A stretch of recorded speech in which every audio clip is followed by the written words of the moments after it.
కళ అంటోడు మళ్ళీ తిరిగి వస్తున్నాడు అంటే hello guys, welcome back to our channel cinema సంఘం. ఇప్పుడే they call him OG movie చూసొచ్చాను.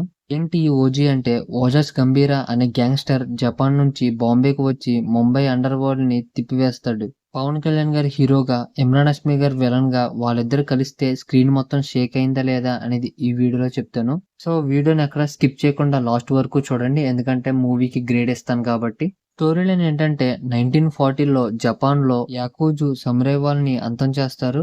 కానీ సమురాయ్లో ఒక అబ్బాయి మట్టికి తప్పించుకుని బాంబేకి ఎస్కేప్ అవుతాడు. ఆ అబ్బాయి పవన్ కళ్యాణ్ గారు.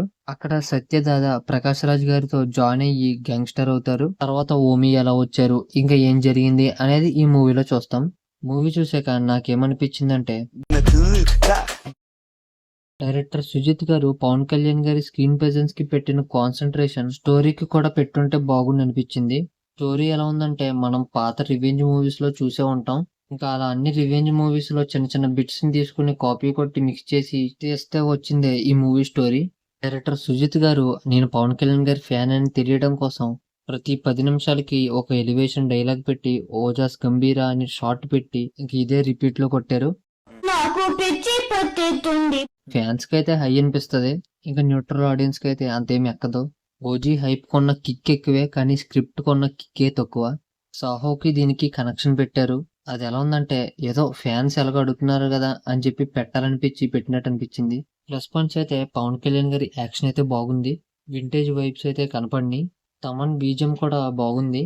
విజువల్స్ కూడా ముంబైని జపాన్ ని బాగా చూపించారు. ఇంకా మిగతా క్యారెక్టర్స్ యాక్టింగ్ అయితే పర్లేదు, వాళ్ళకి ఇచ్చిన రోల్స్ లో బాగానే పర్ఫామ్ చేశారు. మైనస్ పాయింట్స్, స్టోరీ ఏదో ఓల్డ్ వైన్ లాగా కానీ న్యూ బాటిల్లో పోసి ప్రీమియర్ అని చెప్పారు. ప్రెడిక్టబుల్ స్టోరీయే. ఇంకా ఎమోషన్ సీన్స్ కూడా ఉన్నాయి, కానీ ఎమోషనే లేదు. ఫస్ట్ హాఫ్ అయితే ఏదో వెళ్తున్నట్టు పర్లేదు అనిపించింది. ఇంక సెకండ్ హాఫ్ అయితే ఎప్పుడు అయిపోద్దా అనిపించింది. ఫ్యామిలీతో చూడొచ్చు, ఎటువంటి అడల్ట్ సీన్స్ అయితే లేవు.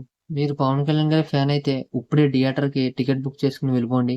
నార్మల్ ఆడియన్స్ కి అయితే అంతేమీ ఎక్కదు. టోటల్ గా ఈ మూవీకి నేను ఇస్తున్న గ్రేడ్ సి గ్రేడ్. ఈ వీడియో నచ్చితే లైక్ చేసి, కామెంట్ చేసి, ఛానల్ ని సబ్స్క్రైబ్ చేసుకుని పక్కన ఉన్న బెల్ ఐకాన్ ని యాక్టివేట్ లో పెట్టుకోండి. ఇంకా నెక్స్ట్ వీడియోలో మళ్ళీ కలుద్దాం. Until then signing off cinema సంఘం.